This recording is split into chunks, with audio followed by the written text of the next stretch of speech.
ಮಾಡ್ಬೋದು. ನಾನು ಹೇಳಿದೆ ಎಕ್ಸ್ಪೆಂಡಿಚರ್ನ ಡಿಪೆಂಡೆಂಟ್ ವೇರಿಯಬಲ್ ತಗೋಬೇಕು ಅಂದರೆ ಇನ್ಕಮ್ ತಗೊಂಡೆ, ಜೆಂಡರ್ ತಗೊಂಡೆ, ಆಮೇಲೆ ಅಲ್ಲಿ ಅಸಿಮೆಟ್ರಿಕ್ ಇನ್ಫಾರ್ಮೇಷನ್ ಇರುತ್ತೆ. ಅಂದರೆ ಅಸಿಮೆಟ್ರಿಕ್ ಇನ್ಫಾರ್ಮೇಷನ್ ಅಂದರೆ ಇವನು ಬಿಹೇವಿಯರಲ್ ಆಸ್ಪೆಕ್ಟ್ ಬಗ್ಗೆ ನಮಗೆ ಕೆಲವು ಗೊತ್ತಿರಲ್ಲ. We have to go into the depth. Thrift ಅಥವಾ ಕಂಜೂಸೋ, we have to analyse it. ಅದಕ್ಕೆ ಇವನ್ ಇಂಡೆಕ್ಸಿಂಗ್ ಮಾಡೋಕ್ಕೆ ಅವಕಾಶ ಇದೆ ಇವತ್ತು. ನಾವು ಹೇಳ್ತೀವಿ ಚಾಯ್ಸ್ ರಿವೀಲ್ಸ್ ದಿ ಪ್ರಿಫರೆನ್ಸ್ ಅಂತಾರಲ್ಲ, ಅಬ್ಸರ್ವೇಷನ್ ಮೆಥಡ್. ನೀವು ಯಾವುದನ್ನು ಬಿಡೋಕ್ಕಲ್ಲ. ಓನ್ಲಿ ಥಿಂಗ್ ಅಂದರೆ we should have the economics intelligence.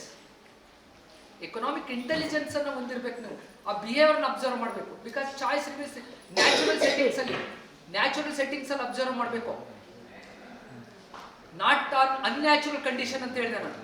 Unnatural condition ಈಗ ಅಮ್ಮಗೆ ಟ್ರೈನಿಂಗ್ ಕೊಟ್ಟು ಕಳ್ಸೋದಲ್ಲ. ಈ ಥರ ಇವನ್ನೆಲ್ಲವನ್ನೂ ಡಿಫಿಕಲ್ಟ್ ಆಗಿರೋದ್ರಿಂದ we are introduced in concept of stochastic term. Stochastic term it is indicating the error. ಇಷ್ಟೆಲ್ಲ ಆದ್ರೂ ಎಕನಾಮಿಕ್ ಬಿಹೇವಿಯರ್ನ ನಾವು ಕೆಲವು ಸಂದರ್ಭದಲ್ಲಿ ಪ್ರೆಡಿಕ್ಟ್ ಮಾಡೋಕ್ಕಾಗಲ್ಲ. Which cannot be measured in terms of numbers. Pardon? Yeah. Behavior cannot be measured in terms of numbers. Econometrics is basically, it's a number game. Any statistician could do it. ಇವತ್ತು software ಮಾಡ್ತವೆ. Software ಗಿಂತೂ strong your software. You provided that if you observe the behaviour. Actually ಇವತ್ತು ಇಡೀ global ಲೆವೆಲಲ್ಲಿ ತುಂಬ strong ಆಗ್ತಿರ್ತಕ್ಕಂಥ domain of knowledge ಅಂದರೆ behavioural economics. How the people choice are. ಜನಗಳ ಆಯ್ಕೆಗಳು ಹೇಗಿದ್ದಾವೆ, ಸರಿ ಇದಾವೋ ತಪ್ಪಿದಾವೋ, ಅವನು ಎನ್ಲೈಟನ್ ಮಾಡೋದು ಹೇಗೆ, ಹೇಗೆ ತಿಳಿ ಹೇಳೋದು ಹೇಗೆ, ಅವನ್ನೆಲ್ಲವನ್ನೂ ಎಕಾನಮಿಸ್ಟ್ ಮಾಡಬೇಕು. Economics role is not just dealing with numbers. Economics is not only it is not just combined with the statistics and mathematics, it is also combined with the psychology. Choice is basically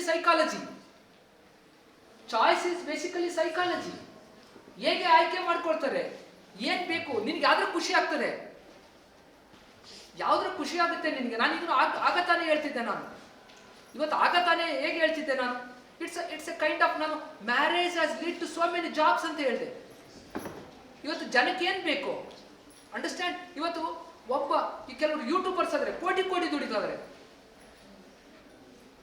they understand. ಇವತ್ತು ಯಾರು ಚೆನ್ನಾಗಿ ದುಡ್ಡು ಮಾಡ್ತಾರೆ ಗೊತ್ತಾ, ಜನಕ್ಕೆ ಏನ್ ಬೇಕು ಅನ್ನೋದು ಯಾರು ಚೆನ್ನಾಗಿ ಅರ್ಥ ಮಾಡ್ಕೊಳ್ತಾರೋ ಅವ್ರು ಚೆನ್ನಾಗಿ ದುಡಿತಾರೆ.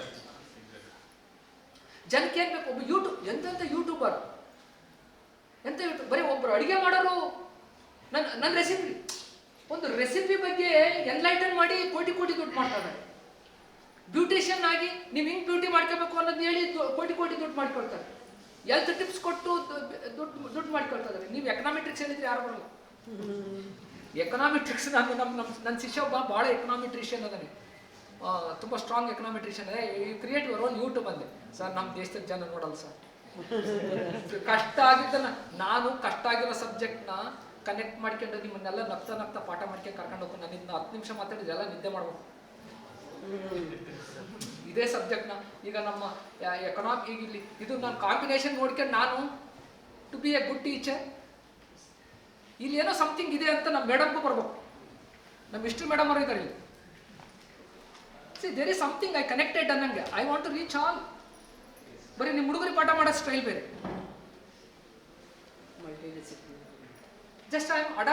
Just here I have adopted the interdisciplinary approach.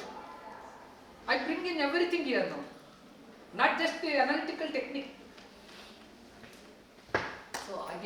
So stochastic term ಯಾಕೆ ಬೇಕು ಅಂತ ಹುಡುಗರಿಗೆ ಇತ್ತೀಚೆಗೆ ಗೊತ್ತಾಗ. ಸ್ಟೊಕ್ಯಾಸ್ಟಿಕ್ ಟರ್ಮಿನ ರಿಲೆವೆನ್ಸ್ ಏನು ಅನ್ನೋಂಥದ್ದಕ್ಕೂ ಸ್ವಲ್ಪ ಅಪ್ಲೈಡ್ ಆಗಿ ಇವನ್ ಇದನ್ನು ಬಳಸ್ಕೊಂಡು ನಾನು ಇನ್ಫಾರ್ಮೇಷನ್ ಅಸಿಮೆಟ್ರಿಗೆ ಲೈಫಿಗೆ ಕನೆಕ್ಷನ್ ಇದೆ.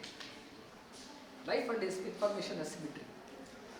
ಇನ್ಫಾರ್ಮೇಷನ್ ಅಸಿಮೆಟ್ರಿಗೆ ನೋಬೆಲ್ ಪ್ರೈಸ್ ಸಿಕ್ಕಿದ್ದು ಯಾವಾಗ ನಾಗರಾಜ? 1990ರ ದಶಕದಲ್ಲಿ ಅಂತ ಗೊತ್ತು ನನಗೆ ಅಷ್ಟೇ. ಇನ್ಫಾರ್ಮೇಷನ್ ನಾವು use to say there is perfect competition in the market ಅಂತೀವಿ ನಾವು. Where is the perfect competition? Information asymmetry ಇದ್ದಾಗ ಕಾಂಪಿಟೇಷನ್ ಇರಲ್ಲ ಅಂದ್ರೆ ಎಫಿಷಿಯನ್ಸಿ ಇರಲ್ಲ. We have to go for the second best. ಅಷ್ಟೇ. the second best theory. When we don't have the efficiency in the market, now absolutely it is not possible. So ಹಾಗಾಗಿ ಯಾ ಈ ಎಲ್ಲ ಹಿನ್ನೆಲೆಯಲ್ಲಿ ನಾವು ಸ್ಟೊಕ್ಯಾಸ್ಟಿಕ್ ಟರ್ಮ್ ಅನ್ನ ಈ estimated value of y for given x that is equal to alpha plus beta into x plus error term. ಇದನ್ನ ನಾವು it is a general model of regression ಅಂತೀವಿ. Go to next slide. Yeah u term ಯಾಕೆ next ಈಗಿನ ಎಲ್ಲದನ್ನೂ ಹೇಳಿದೆ ನಾನು detail ಆಗಿ applied aspect ಅಲ್ಲಿ ಎರರ್ ಟರ್ಮ್ ಸ್ಟೊಕ್ಯಾಸ್ಟಿಕ್ ಟರ್ಮ್ ಯಾಕೆ ಬೇಕು ಅನ್ನೋದನ್ನ ನಾನು ನಿಮಗೆ ಆಲ್ಮೋಸ್ಟ್ ಲೈವ್ ಎಕ್ಸಾಂಪಲ್ಗಳ ಮೂಲಕ ನಾನು ಯು ಟರ್ಮ್ ಯಾಕೆ ಬೇಕು ಅನ್ನೋದನ್ನ ಹೇಳಿದ್ದೀನಿ. Go to next time. So therefore this is the basic model of linear regression model. So that is equal to estimated value of a dependent variable or anything that may be. Y another anything that may be. It may be consumption expenditure, or it may be production of a certain things, or it may be demand for a commodity, whatever that may be. That is equal to alpha, beta naught, that's intercept value, plus beta 1, that is the slope value, and x1 is the value of an independent variable, plus that is the error term. These are the basic components of the linear regression just given below. Linear component and random error component. E is the error component. This is the basic structure of a linear regression model. Go to next slide. And here what is very important is, yes, that's what I have given a very simple example. Allo nan kelvella kottidde. For any given value of x, y values ಬೇರೆ ಇರ್ತಾವೆ. Observed values ಬೇರೆ ಇರ್ತಾವೆ. Observed values ಗೆ ನಾವು average value ತಗೊಂಡು average value ನ ಮೂಲಕ ನಾವು ಒಂದು ಲೈನ್ ಹೇಳಿದ್ರೆ ಅದನ್ನೇ ನಾವು ರಿಗ್ರೆಷನ್ ಲೈನ್ ಅಂತ ಕರಿತೀವಿ.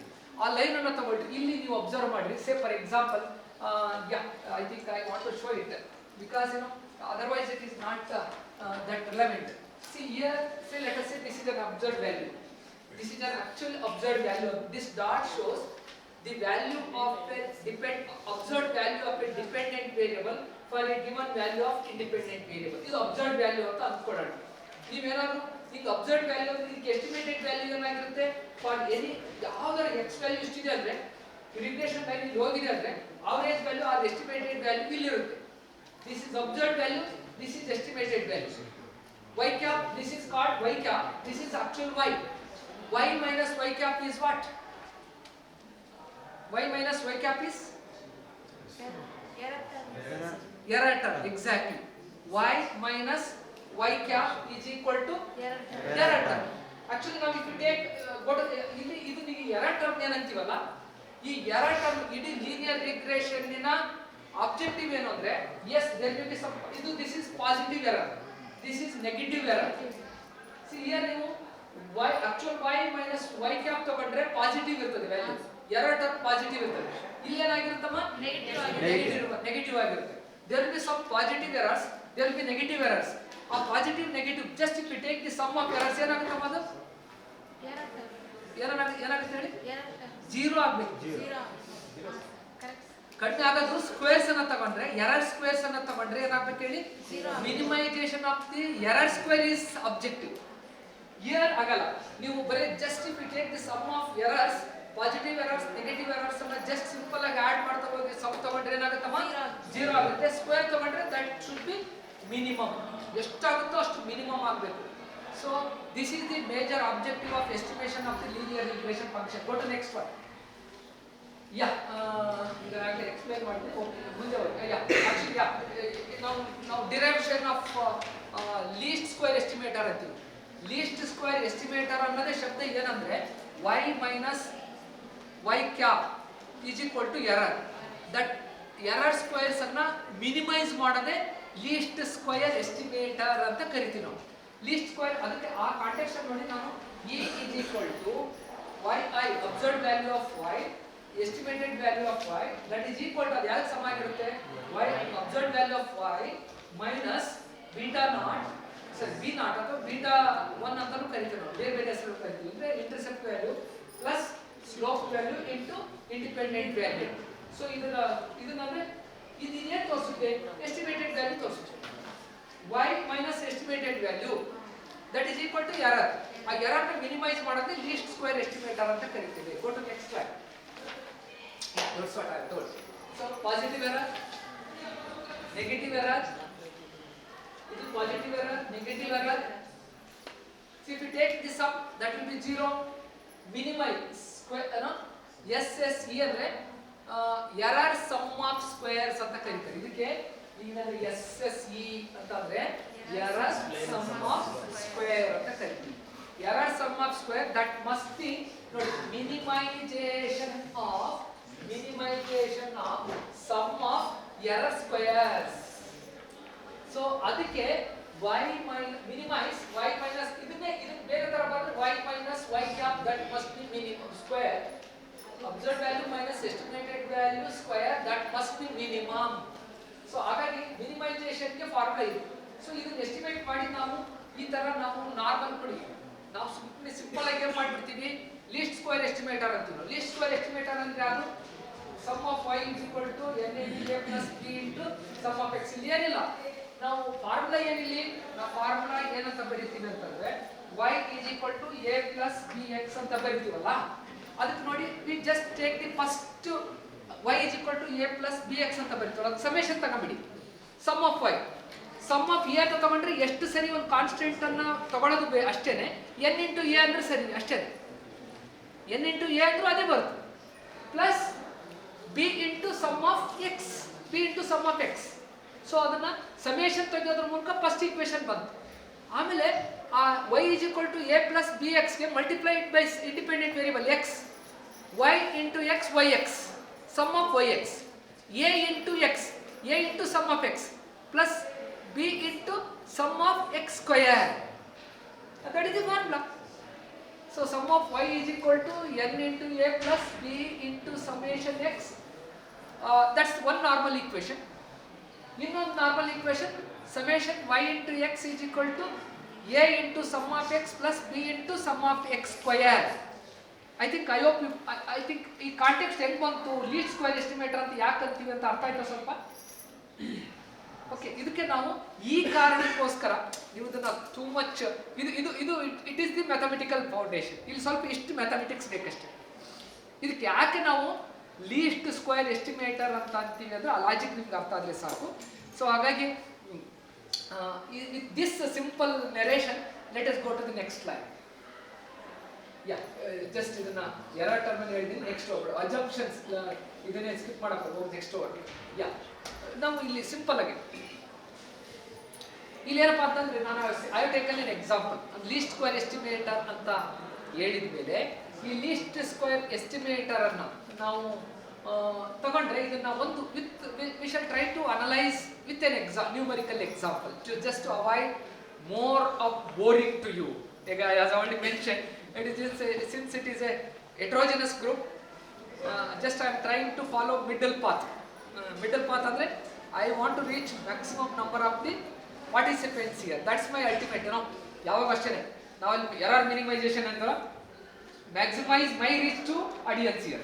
So with that intention I am taking some numerical example. A real estimate agent he wished to examine the relationship between the selling price of home and its size. ಒಂದು ಮನೆ ಗಾತ್ರವನ್ನು ನಾವು square feet ಅಲ್ಲಿ ಅಡಿತೀವಿ. Okay, so ಅದನ್ನ ನಾನು ಒಂದು 10 observation, ಎಷ್ಟು observations ಇದಾವೆ ಇಲ್ಲಿ? 2 4 6 ಎಷ್ಟು ಹತ್ತದ ಮನೆಗಳು? 2 4 6 8 10 10 ಅಬ್ಸರ್ವೇಷನ್ ರೀಸೆಂಟ್ ಆಗಿ ಮಾರಾಟ ಆಗಿರ್ತಕ್ಕಂಥ ಒಂದು 10 ಮನೆಗಳದ್ದು ಏನ್ ರೇಟಿಂಗ್ ಮಾರಾಟ ಆಯಿತು, ಮತ್ತೆ ಆ ಮನೆ ಡೈಮೆನ್ಷನ್ ಎಷ್ಟು ಸ್ಕ್ವೇರ್ ಫೀಟ್ ಇದೆ? 1400 ಸ್ಕ್ವೇರ್ ಅಂದರೆ ದಟ್ಸ್ 14 ಚದರದ ಮನೆ ಅಂತೀವಿ ನಾವು. 100 square feet is equal to 1 ಚದರ ಅಂತೀವಲ್ಲ, 10x10 ಒಂದು ಸಣ್ಣ ರೂಮ್, 10x10 ಒಂದು ಸಣ್ಣ ರೂಮ್ ಆಗ್ತದೆ. ಅದು ಆ ಥರ ಸ್ಕ್ವೇರ್ ಫೀಟ್ ಅಂದರೆ ಈ ಥರ ತಗೊಂಡು ನಾವು ಇಫ್ ವಿ ಶೋ ನಾನು ಅದನ್ನ ಸ್ಕ್ಯಾಟರ್ ಡಯಾಗ್ರಾಮ್, ಇದೇ ಡೇಟಾನ ಒಂದು ಸ್ಕ್ಯಾಟರ್ ಡಯಾಗ್ರಾಮ್ ಅಂತ ತೋರಿಸಿ. ಇದೇ ಡೇಟಾನ ಒಂದು ಸ್ಕ್ಯಾಟರ್ ಡಯಾಗ್ರಾಮ್. ಏನು ಸ್ಕ್ಯಾಟರ್ ಡಯಾಗ್ರಾಮು? ಈ ಪ್ರೈಸ್ ಸ್ಕ್ವೇರ್ ಫೀಟ್ ಅನ್ನು OX ಆಕ್ಸಿಸ್ ಅಂತ ತಗೊಂಡಿನಿ ಆ್ಯಂಡ್ ಪ್ರೈಸ್ ಮನೆ ಪ್ರೈಸ್ ಅನ್ನು OY ಆಕ್ಸಿಸ್ ಅಂತ ತೋರಿಸಿದ್ದೀನಿ. ತಗೊಂಡು ಒಂದು ಸ್ಕ್ಯಾಟರ್ ಡಯಾಗ್ರಾಮ್ ಪ್ಲಾಟ್ ಮಾಡಿದ್ರೆ you will get a scatter diagram plot like this. ಈ ಥರ ಒಂದು ಸ್ಕ್ಯಾಟರ್ ಡಯಾಗ್ರಾಮ್ ಪ್ಲಾಟ್ ಬರುತ್ತೆ.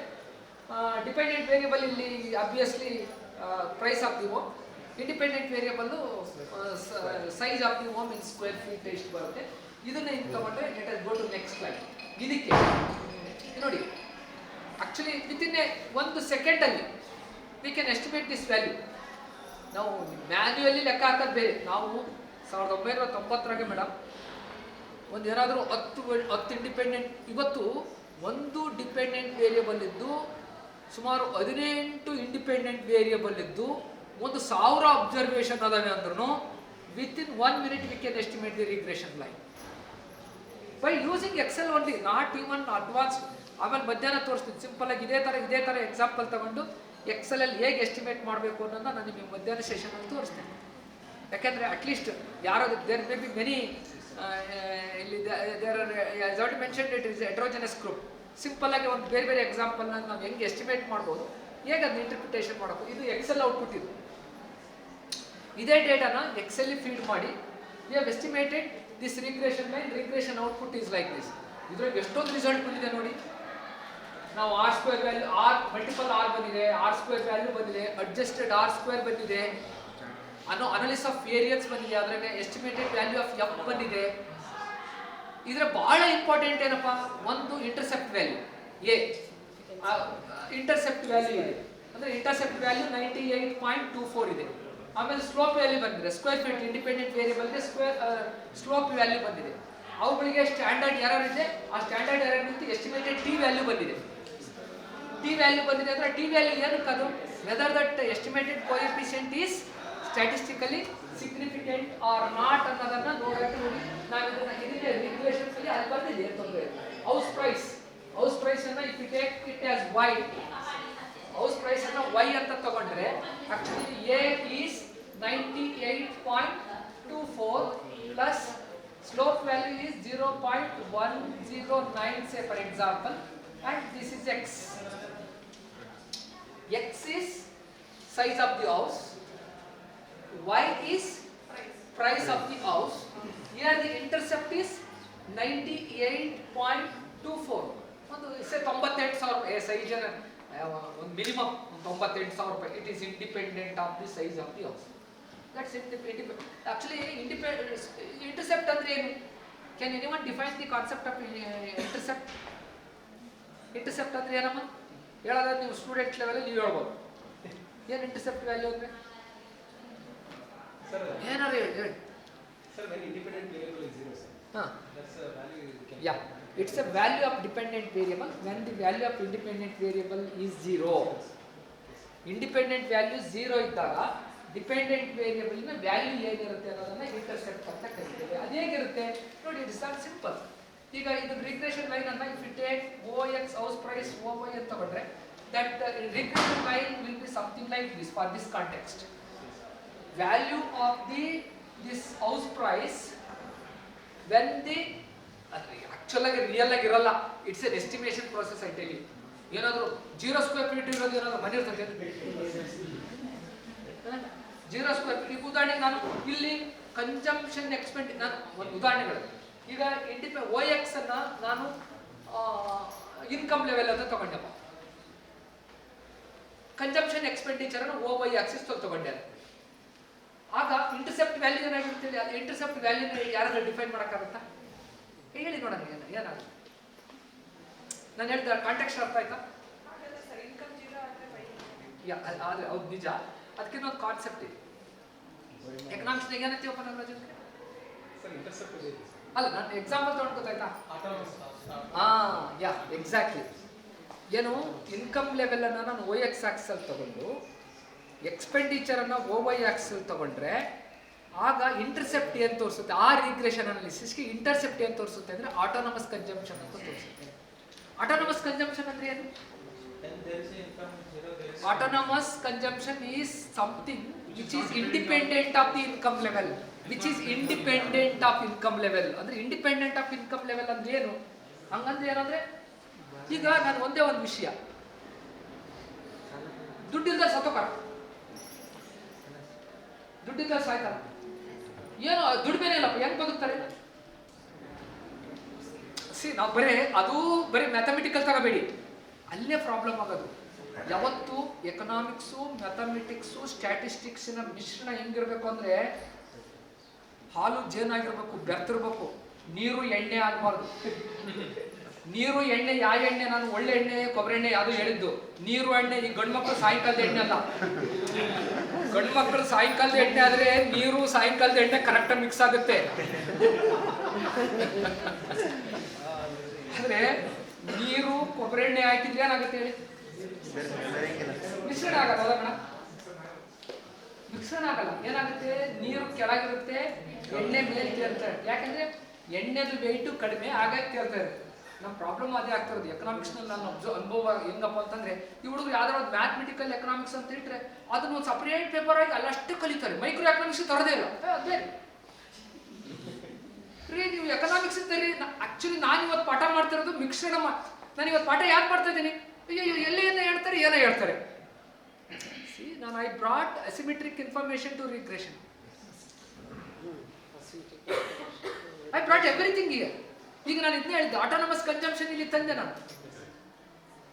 ಈಗ ನೀವು ಆಟೋನಮಸ್ ಎಕನಾಮಿಕ್ ಕಾನ್ಸೆಪ್ಟ್ ಗೊತ್ತಿಲ್ಲ ಅಂದ್ರೆ, what is the value of a consumption when value of income is 0 ಅಂದ್ರೆ ಕೆಲವು ಸಂದರ್ಭದಲ್ಲಿ ಅದ್ರಿಗೆ ಬರಲ್ಲ ಅಂತ ಅನ್ಸುತ್ತೆ. But there is a concept, ಅದಕ್ಕೆ ಆಟೋನಮಸ್ ಕನ್ಸಂಪ್ಷನ್ ಅಂತ. ಆಟೋನಮಸ್ ಕನ್ಸಂಪ್ಷನ್ ಅಂದ್ರೆ ಏನು? ಆಟೋನಮಸ್ ಕನ್ಸಂಪ್ಷನ್ ಅಂದ್ರೆ the consumption level which is independent of income level ಅಂತ. ಎಸ್, ಅದ್ರ ಅರ್ಥ ಏನು? ನಾನು ಅದನ್ನೇ ಕೇಳಿದೆ. ದುಡ್ಡಿಲ್ಲ ಅಂದ್ರೆ ಏನ್ ಮಾಡ್ತಾನೆ ಮನುಷ್ಯ? ಸಾಲ ಮಾಡಿ ತಿಂತಾನೆ. ಸಾಲ ಕೊಡಲಿ ಯಾರು ಅಂದ್ರೆ ಅವನ ಹತ್ರ ಆಸ್ತಿ ಇಲ್ಲ ಅಂದ್ರೆ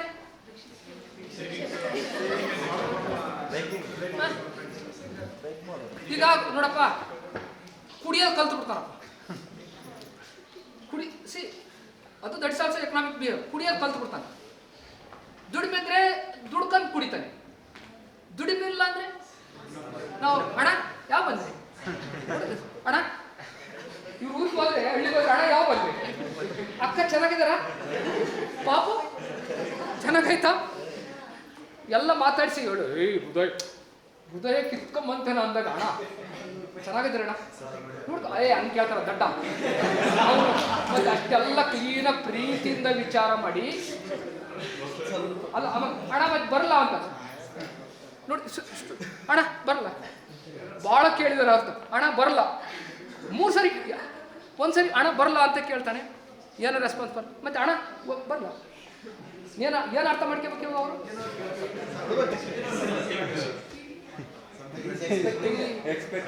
ಏನು ಎಕ್ಸ್ಪೆಕ್ಟೇಷನ್? ಅದು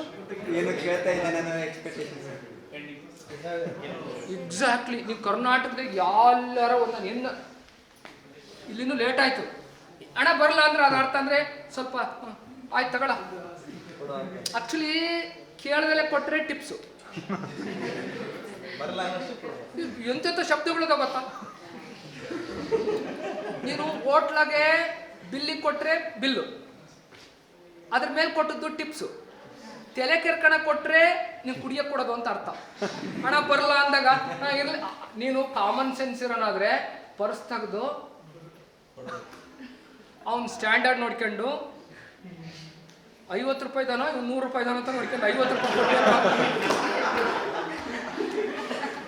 50 ರೂಪಾಯಿ ಕೊಟ್ಟೆ ಅಂದ್ರೆ ಅದೊಂದು ಸ್ಟ್ಯಾಂಡರ್ಡ್ ಬೇರೆ.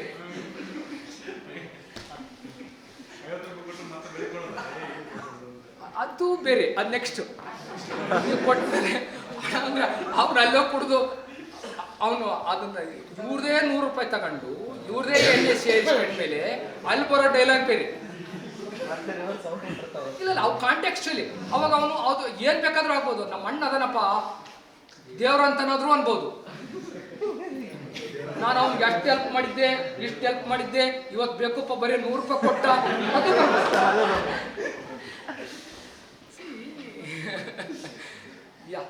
ಇದು ಅಟಾನಮಸ್ ಕನ್ಸೆಪ್ಟ್. ಇಷ್ಟ value of a dependent variable.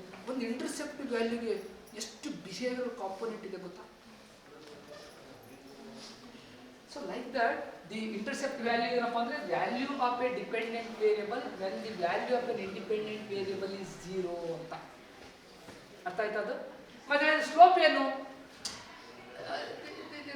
The rate at which the value of the dependent variable change with the change in the independent variable. ಅಂದ್ರೆ ಇಲ್ಲಿ ಮನೆ ಗಾತ್ರ ಹೆಚ್ಚು ಆಗ್ತಾ ಹೋದಾಗೆಲ್ಲ ಮನೆ ರೇಟ್ ಹೆಚ್ಚು, 1 ಸ್ಕ್ವೇರ್ ಫೀಟ್ ಜಾಸ್ತಿ ಆದಾಗೆಲ್ಲ ಪ್ರೈಸ್ ಎಷ್ಟು ಜಾಸ್ತಿ ಆಗುತ್ತೆ ಅನ್ನೋದು ನಾವು ಸ್ಲೋಪ್ ವೇರಿಯಬಲ್ ಅಂತ. ಇಲ್ಲಿ ಏನು ಸ್ಲೋಪ್ ವೇರಿಯಬಲ್ ಏನಿದೆ 0.10. ನಾವು ಥೌಸಂಡ್ಸ್ ಅಂತ ತಗೊಂಡ್ರೆ ಬರೀ 1 ಸ್ಕ್ವೇರ್ ಫೀಟ್ ಅಷ್ಟು ರೇಟ್ ಜಾಸ್ತಿ ಆದ್ರೆ ಅದ್ರ ಬೆಲೆ 0.109 ಅಂದರೆ 109 ರೂಪಾಯಿ ಅಷ್ಟು ರೇಟ್ ಜಾಸ್ತಿ ಆಗುತ್ತೆ ಅಂತ ಅದರ ಅರ್ಥ. So rate at which for every 1 additional square feet price ಎಷ್ಟು ಜಾಸ್ತಿ ಆಗುತ್ತೆ ಅನ್ನೋದನ್ನು ತೋರಿಸುತ್ತೆ. With that you can estimate the value of a dependent variable for a value of independent. So this is actually the interpretation of the linear regression equation. So aduna just go to next slide. Sir, Yeah, please. P values. Yeah. In the slide. Yeah, that's true. Actually ಇಲ್ಲಿ ಏನಂತಂದ್ರೆ ಇಲ್ಲಿ t value ಬರ್ತಲ್ಲ. Actually ಆಯ್ತಪ್ಪ. ಈ we got the slope of 0.109. 0.109 ಇದೆಯಪ್ಪ. ಈ 0.109 ಏನು? 0.109 ಇದು ಸ್ಲೋಪ್ ವ್ಯಾಲ್ಯೂ ಆಗಿದೆ. ಇಟ್ಸ್ ಸ್ಲೋಪ್ ವ್ಯಾಲ್ಯೂ ಅಂತೀವಿ ಅನ್ನೋದು this is the coefficient of an independent variable. ಅಂದ್ರೆ ಅದೇನು ತೋರಿಸುತ್ತೆ, what is the rate of change in the Y value for a given change in the X value ಅಂತ ತೋರಿಸ್ತೀವಿ. ಇದು whether sometimes what happens, that value may be just because of chance factor. It may be just because of chance factor. It may not be actually true. ನಾವು spurious regression ಅಂತೀವಿ. ಈಗ ಬೇಕಾದ್ರೆ regression run ಮಾಡಿದ್ರೆ nonsense ಒಂದೊಂದ್ಸರಿ ಕೆಲವು ಸರಿ nonsense values ಬಂದ್ಬಿಡ್ತಾವೆ, ಅರ್ಥನೇ ಇರಲ್ಲ. There is a possibility. ಹಾಗಾಗಿ whether it is statistically significant or not ಅಂತ ನೋಡೋದಕ್ಕೆ we will estimate the standard error. Standard error ಅನ್ನ ಹೇಗೆ ಲೆಕ್ಕ? ಸ್ಟ್ಯಾಂಡರ್ಡ್ ಎರರ್ ಅಂದ್ರೆ ಏನು? Standard error is the square root of the variance. ಅಂದ್ರೆ ವೇರಿಯನ್ಸ್ ಅಬ್ಸರ್ವ್ಡ್ ವ್ಯಾಲ್ಯೂ ಹೇಗೆ ಅವರೇಜ್ ವ್ಯಾಲ್ಯೂ ಹೆಂಗ್ ವೇರಿ ಆಗ್ತವೆ ಅನ್ನೋದು ವೇರಿಯನ್ಸ್ ಅಂತ. Root of variance is the standard error. Through that standard error we estimate the value of the T. T value ಏನಂದ್ರೆ ಇಲ್ಲಿ T test, ಕೆಲವು test ಎಲ್ಲ ಇದೆ, ಪ್ಯಾರಾಮೀಟರ್ ಟೆಸ್ಟ್ ಇರುತ್ತೆ. ಈ ಕೋಎಫಿಷಿಯಂಟ್ ಸಿಗ್ನಿಫಿಕೆಂಟ್ ಇದೆಯೋ ಇಲ್ಲೋ ಅಂತ ನೋಡೋದಕ್ಕೆ ನಾವು ಟಿ ಟೆಸ್ಟ್ ಮಾಡ್ತೀವಿ. ಈ estimated value of T is 1. ನೋಡಿ, ನಾವು ಅಲ್ಲಿ 3ನೇ ಕಾಲಮ್ ಇದೆ, ಟಿ ಸ್ಟ್ಯಾಟಿಸ್ಟಿಕ್ಸ್ ಇದೆ. ಫಾರ್ ಎಕ್ಸಾಂಪಲ್ ಈ ಒಂದು 0.109ಗೆ standard error is 0.032. that is the standard error. That actually ನಾವು coefficient divided by the coefficient value divided by standard value ಇರುತ್ತಲ್ಲ, that gives the t value. ನೋಡಿ, coefficient value divided by standard error, that give you the t value. t value significant, ನಾವು level of significance ಅಂತೀವಿ. How do you test an hypothesis? ಒಂದು hypothesis ನ ಎಷ್ಟು percent level ಅಲ್ಲಿ significance ಅಂತ ನೋಡ್ತೀವಿ ನಾವು. ಈಗ 1%, ಈಗ A particular parameter estimated value ಈ ಸಿಗ್ನಿಫಿಕೆಂಟ್ ಅಟ್ 1% ಅಂತೀವಿ. ಹಂಗಂದ್ರೆ ಅರ್ಥ ಇದೆ 99%. ಯಾ ದೇರ್ ಆರ್, ಇದನ್ನ ಗಂಟೆಗಟ್ಟಲೆ ಮಾತಾಡೋದು. But one thing is we are confident of ಇದರ ಅರ್ಥ ಏನು? For every increase in the size of the house by 1 square feet, increase its value by 0.109 thousands ಅಂತ. ಈ ಹೇಳೋದ್ರಲ್ಲಿ ನೀವು ಹೇಳೋದು ಎಷ್ಟು ಪರ್ಸೆಂಟ್ ಸತ್ಯ ಅಂದ್ರೆ, if you estimated it at 1% probability ಅಂದ್ರೆ ಅದರ ಅರ್ಥ you are 99% your conclusion is right ಅಂತ. ಆಕ್ಚುಲಿ ಸ್ಟ್ಯಾಟಿಸ್ಟಿಕ್ಸ್ ಭಾಷೆನಲ್ಲಿ ಹೇಳೋದಾದ್ರೆ probability of committing type 1 error. ಏನು type 1 error ಅಂದ್ರೆ? Are you aware of the concept of H0 and HA? H0 and HA ಇಲ್ಲಿ ಊಹೆಗಳಂತ ಬರ್ತವೆ. ಎಸ್, ಊಹೆಗಳ ಪರೀಕ್ಷೆ. H0 ಅಂದ್ರೆ ಏನು? ನಲ್ ಹೈಪೋಥಿಸಿಸ್. HA ಆಲ್ಟರ್ನೇಟಿವ್ ಹೈಪೋಥಿಸಿಸ್ ಅಂದ್ರೆ ಏನು? It's actually research hypothesis. Alternative hypothesis ಅನ್ನೋದು it is basically research hypothesis. ಒಂದು ನೀವು ರಿಸರ್ಚ್ ಸ್ಟಾರ್ಟ್ ಮಾಡೋದು ಆದಾಯ ಜಾಸ್ತಿ ಆದ್ರೆ ಅನುಭೋಗ ಜಾಸ್ತಿ ಆಗುತ್ತೆ, ನಿಮ್ದು ರಿಸರ್ಚ್ ಹೈಪೋಥಿಸಿಸ್. ಆದಾಯ ಜಾಸ್ತಿ ಆದ್ರೆ ಅನುಭೋಗ ಜಾಸ್ತಿ ಆಗುತ್ತೆ ಅನ್ನೋದು ನೀವು ಪ್ರೂವ್ ಮಾಡಕ್ ಕೊಟ್ಟಿರ್ತೀವಿ, ಅದು ರಿಸರ್ಚ್ ಹೈಪೋಥಿಸಿಸ್. ಅದಕ್ಕೆ ನಾವು H1 ಅಥವಾ HA ಅಂತೀವಿ, ಆಲ್ಟರ್ನೇಟಿವ್ ಹೈಪೋಥಿಸಿಸ್. ಇದನ್ನ ಪರೀಕ್ಷೆ ಮಾಡಕ್ಕೆ ನಾವು ವಿರುದ್ಧವಾಗಿ ಒಂದು ನಲ್ ಹೈಪೋಥಿಸಿಸ್ ಅನ್ನ, ಆಪೋಸಿಟ್ ಪ್ರೆಸಂಪ್ಷನ್ ಅನ್ನ ಡೆವಲಪ್ ಮಾಡ್ತೀವಿ. ಅದಕ್ಕೆ ನಾವು ನಲ್ ಹೈಪೋಥಿಸಿಸ್ ಅಂತ ಕರಿತೀವಿ. ಅದಕ್ಕೆ ನಾವು H0 ಅಂತ ಕರಿತೀವಿ, ನಲ್ ಹೈಪೋಥಿಸಿಸ್ ಅಂತ ಕರಿತೀವಿ. ಆಕ್ಚುಲಿ ಫೋಕಸ್ ಮಾಡಿ ಬಹಳ ಜನ ತಪ್ಪು ಮಾಡ್ತಾರೆ. ನಾನು ರಿಸರ್ಚ್ ಥೀಸಿಸ್ ಅನ್ನ 100 ಥೀಸಿಸ್ ಅನ್ನ ಇವ್ಯಾಲ್ಯೂಯೇಟ್ ಮಾಡಿದೆ, ಕನಿಷ್ಠ ಅದ್ರಾಗೆ 90% ಹುಡುಗರು ಒಂದು 75ರಿಂದ 90% ಹುಡುಗರು ತಪ್ಪೇ ಮಾಡ್ತಾರೆ. So therefore we can accept the here null hypothesis can be rejected, and so therefore we can accept the alternative hypothesis ಅಂತ. That's not the right thing. ಇಲ್ಲಿ ಪಿ ವ್ಯಾಲ್ಯೂ ಅಂತ ಎಕ್ಸಾಕ್ಟ್ ಆಗಿ ಕೇಳಿದ್ರಲ್ಲ, ಅದರ ಅರ್ಥ ಏನಂದ್ರೆ 1% ಲೆವೆಲ್ ಅಲ್ಲಿ ಟ್ರೂ ಅಂದ್ರೆ ಅದರ ಅರ್ಥ ಏನಂದ್ರೆ actually you are testing it. See, for example, your conclusion is whether to reject, focus is on whether to reject the null hypothesis or not to reject the null hypothesis. Whether to reject the null hypothesis or not to reject the null hypothesis ಅನ್ನೋದು focus.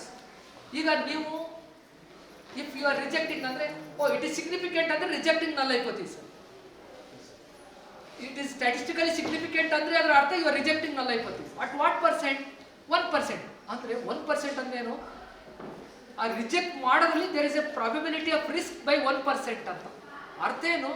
though the null hypothesis is true, 1% ಅಲ್ಲಿ ಸತ್ಯ ಆಗಿರೋದು ನಾವು reject ಮಾಡಿರೋ ಸಾಧ್ಯತೆ ಇದೆ ಅಂತ ಅದ್ರ ಆಕ್ಚುಲ್ ಅರ್ಥ. ಯಾ 1% ಅಂದ್ರೆ ಪಿ ವ್ಯಾಲ್ಯೂ ಏನು ತೋರಿಸುತ್ತೆ ಅಂದ್ರೆ what is the probability of rejecting the true null hypothesis ಅಂತ. If you rejected the false null hypothesis ಅಂದ್ರೆ it's a good.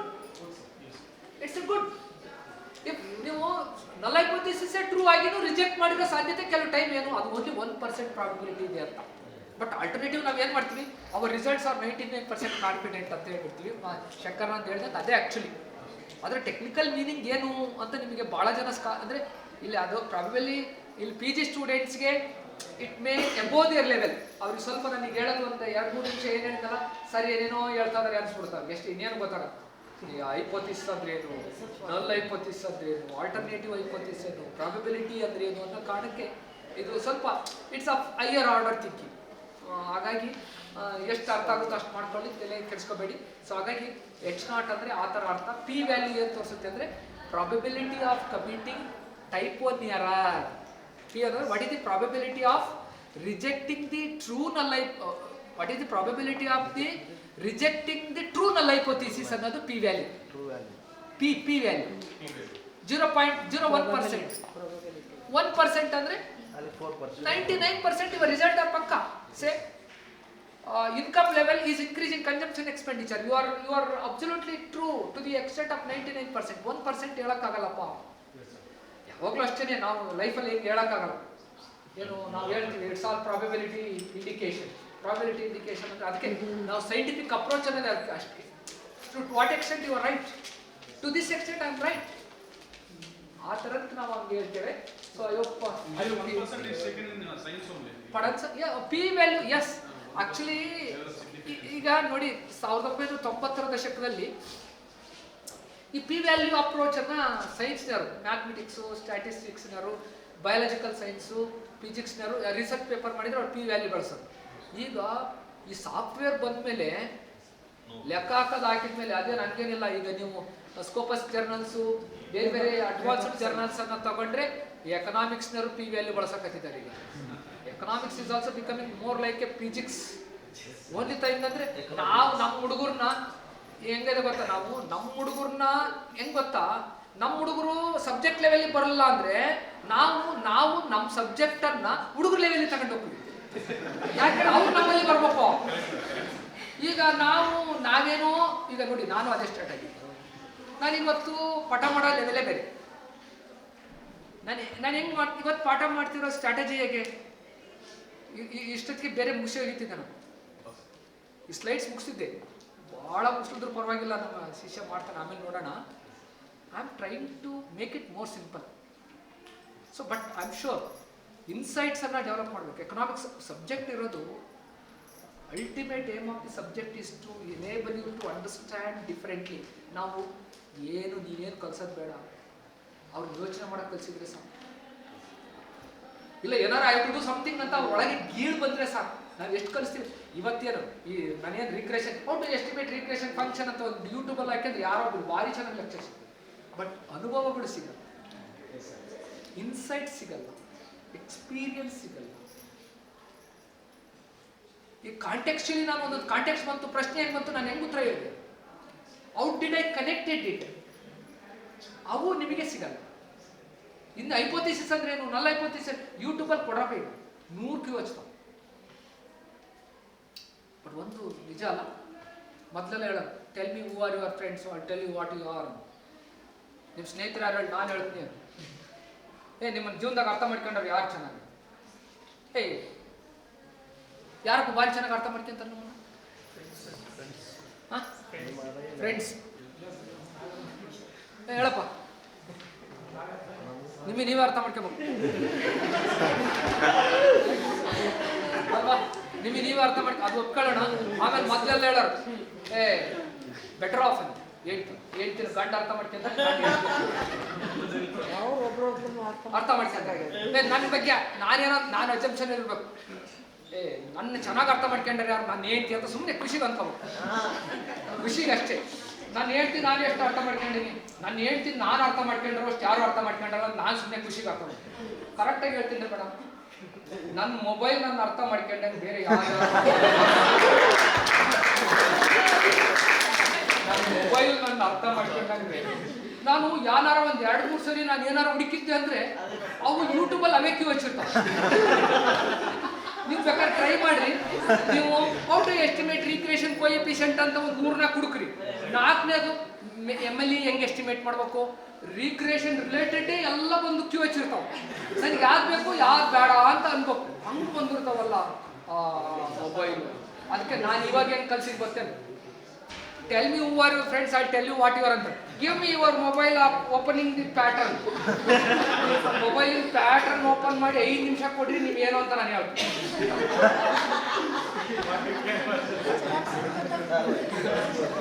ಬೇಕಾದ್ರೆ ಟ್ರೈ ಮಾಡಿ.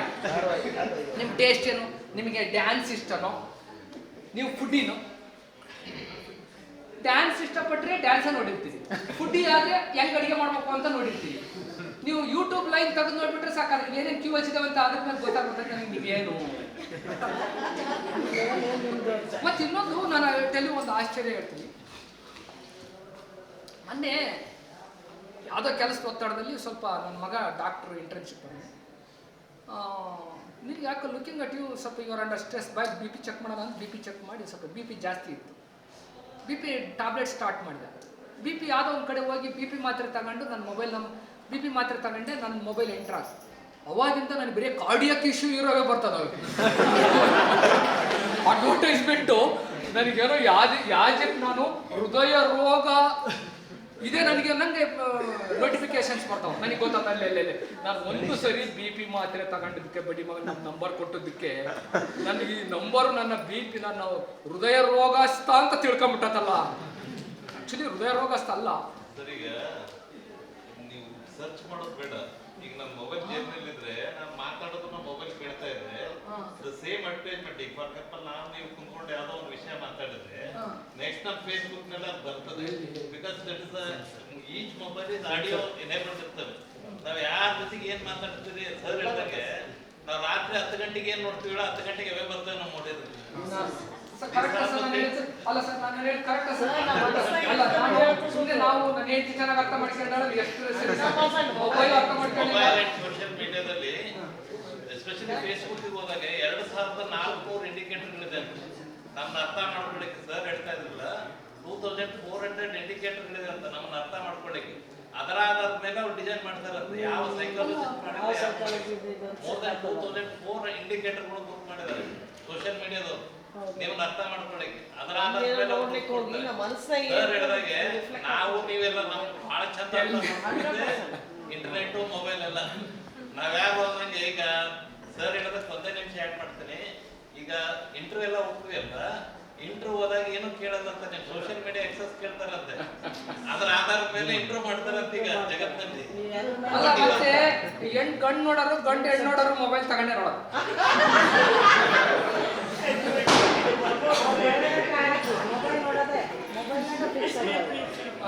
ಅಲ್ಲ ಅದು ನಿಜಾನೇ ಮೇಡಮ್. ಹಾಗಾಗಿ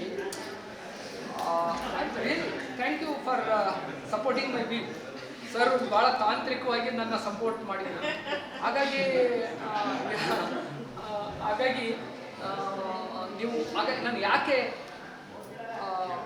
ನೀವೇನು ಬೇಕಾಗಿಲ್ಲ, ಫಸ್ಟು ಈಗ ಕಾಲ ಹೆಂಗಿದೆ ಅಂದರೆ ನೀವು ಸ್ವಲ್ಪ ಒಳ್ಳೆ ಅಭಿವೃದ್ಧಿ ಪಡಿಸ್ಕೊಂಡ್ರೆ ನಿಮ್ಮ ಮೀಡಿಯಾ ಅದನ್ನ ಸ್ಟ್ರೆಂಥನ್ ಮಾಡುತ್ತೆ. ಮೀಡಿಯಾ ನಿನ್ನನ್ನು ದೂರ ಕರ್ಕೊಂಡು ಹೋಗ್ತಾರೆ, ಅದೇ ದಾರಿನಲ್ಲಿ ದೂರ ಕರ್ಕೊಂಡು ಹೋಗ್ತಾರೆ. ನೀನು ಒಂದ್ಸರಿ ಏನಾದರೂ ಅದ್ರಾಗೆ ಕೀಳು ಅಭಿವೃದ್ಧಿ ಪಡಿಸ್ಕೊಂಡೆ ಅಂದರೆ ನಿನ್ನನ್ನು ಅದಕ್ಕೆ ತಳಪಾಯಿ ಕರ್ಕೊಂಡು ಅಂಡರ್ಸ್ಟ್ಯಾಂಡ್. ಹಾಗಾಗಿ ನಾನಿವತ್ತು ಪಾಠ ಮಾಡ್ತಿದ್ದಂದ್ರೆ ಸರ್ ನಾನು ಭಾಳ ಕವರ್ ಅವ್ರ ನಿರೀಕ್ಷೆ ಬೇರೆ. ಅವತ್ತು ಅವ್ರ ನಿರೀಕ್ಷೆ ನಾನು ಹೇಳ್ತೀನಿ, ಇವತ್ತೆಲ್ಲ ಎಸ್ಟಿಮೇಷನ್ ಹೇಳ್ತೀನಿ. ಎಸ್ಟಿಮೇಷನ್ ಇನ್ನೂ ಬಂದೇ ನಾವು ಸೀರಿಯಸ್ ಎಸ್ಟಿಮೇಷನ್ ಬರಲಿಲ್ಲ. But it is a contextual. I wanted to say what is important, what is more important for this context. ಈ ಸಂದರ್ಭ ನೋಡಿಕೊಂಡು I am also adjusting. Your mobiles are AI enabled, as sir rightly mentioned. Yes sir, rightly mentioned. ಎಲ್ಲೈತೆ ಅದು AI ಎಲ್ಲೇ ನಿಮ್ಮ ಮೊಬೈಲಲ್ಲೇ ಇದೆ. ಅದರಂಥ AI enabled ಮೆಟೀರಿಯಲ್ ಟೂಲ್ಸು ಇನ್ನೊಂದಿಲ್ಲ. ಹಾಗಾಗಿ ನಿನಗೆ if you understand that will understand you and that will take you to long way. Try to understand it. ಹಾಗಾಗಿ P ವ್ಯಾಲ್ಯೂ ರಿಲೆವೆನ್ಸ್ ಅದು. ಸೊ P ವ್ಯಾಲ್ಯೂ ಅಂತ ತೋರಿಸುತ್ತೆ, ಮತ್ತು F ವ್ಯಾಲ್ಯೂ ಅಂತ ತೋರಿಸುತ್ತೆ. ಗೊತ್ತಾ F ವ್ಯಾಲ್ಯೂ ಅಂತ ತೋರಿಸುತ್ತೆ ಅಂದರೆ weather we have estimated the regression function, whether this overall regression function is statistically significant or not ಅಂತ ನಾವು ಆಗಲೇ ಹೇಳಿದೆ. ನಾವು error sum of square, I will go to the next. ಮುಂದೆ ನಾನು ಹೇಳ್ತೀನಿ error sum of squares, total I mean ಇಲ್ಲಿ total what is the total error. ಆ ಟೋಟಲ್ ಎರರ್ ಅಲ್ಲಿ ಸರಿ what is the total deviation. ಆ ಟೋಟಲ್ ಡಿವಿಯೇಷನ್ಸ್ ಅಲ್ಲಿ total variation, out of that total variation some part of it is explained by the independent variable, that is called estimated sum of square. And the residual is error sum of square. ಈ total sum of squares ಅನ್ನ ನಾವು ಅದರಲ್ಲಿ ನಾವು by giving the importance to the degrees of freedom, ಈ actually ನಾವಲ್ಲಿ ನೋಡಿ regression sum of square and part of it is residual sum of square. Residual sum of square divided by total sum of square. ಅಲ್ಲಿ ನಾವು ಅದನ್ನ mean sum of square ಇದೆಲ್ಲ regression sum of square divided by total sum of squares ತೆಗೆದ್ರೆ ನಾವು we will get the F value. I mean F value, it indicate to what extent the variation in the independent variable is significantly influencing the dependent variable. ಅದಕ್ಕೆ ನಾವು we estimate the F value. Analysis of variance ಅನ್ನ ಮಾಡುತ್ತೆ. ಇಷ್ಟೆಲ್ಲ results ಅನ್ನ ಇದೊಂದು function ನಮಗೆ ಕೊಡುತ್ತೆ ಅಂತ ಹೇಳ್ತಾ, ಯಾಕೋ ಹುಡುಗರು ಮುಖ ಡೌನ್ ಆಗಿರೋದು ನೋಡಿ ಹೊಟ್ಟೆ ಸತ ಅಂತ. I think looking at the face, I can guess that I should give break now. I think what is type now? Natural. ಅಲ್ವಾ, ಬಯಾಲಜಿಕಲ್ ಎಬಿಲಿಟಿ ಇರ್ತದೆ. ನನಗೇನೋ ಆಸೆ, ನಮಗೆ ಮೇಸ್ಟ್ರಿ ಹುಡುಗರು ಕಂಡ್ರೆ ಖುಷಿ. ವಾಚಾಳಿಗಳು ಏನಪ್ಪ ಅಂದರೆ ಇಫ್ ಸಂಬಡಿ ಹಸ್ ಮೆನ್ಷನ್, ಯಾರೋ ಒಬ್ಬರು ನನಗೆ ಒಂದು ಖುಷಿ ಆಯಿತು. ಏನಂದರೆ ಇದು ನನಗೆ ಭಾಷಣ ಮಾಡಿದ್ರೆ ಒಂದು ಗೀಳು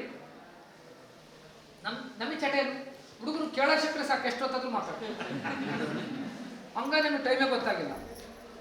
ಆದರೆ ನಿಮಗೆ ಅಷ್ಟೇ ಖುಷಿ ಆಗಿಲ್ಲ, ಹೇಳ್ತಾ ಇದ್ದೀರಿ ಇಲ್ಲ ಅಂತ ಹೇಳಲ್ಲ, ಆದರೆ ಒಂದು ನಾರ್ಮಲ್ ಖುಷಿನಲ್ಲಿರೋದ್ರಿಂದ ಹೊಟ್ಟೆ ಎಸಿದ ತಕ್ಷಣ ಯಾವ ಬಿಡ್ತಾರೆ ಬೇರೆ. Face is index of your mind. So let us have a break. Thank you.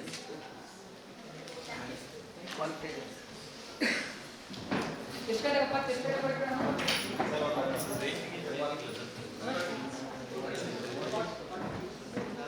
30 to 40 minutes. ಒಟ್ಟಿಗೆ ನಮಗೂ ಸಪೋರ್ಟ್ ಆಗ್ತದೆ. ಮೇಡಮ್ ಅಷ್ಟೊತ್ತು ಆಸಕ್ತಿ ಅಲ್ಲ, ಅವ್ರಿಗೆ ಹೆಂಗೆ ಅಂದರೆ ನನಗೇನು ಅನ್ಸುತ್ತೆ ಅಂದರೆ ಸರಿ ಸ್ಟಾಪ್ ಮಾಡಿ ಬರ್ತಾರ ಸ್ಟಾಪ್ ಮಾಡಿ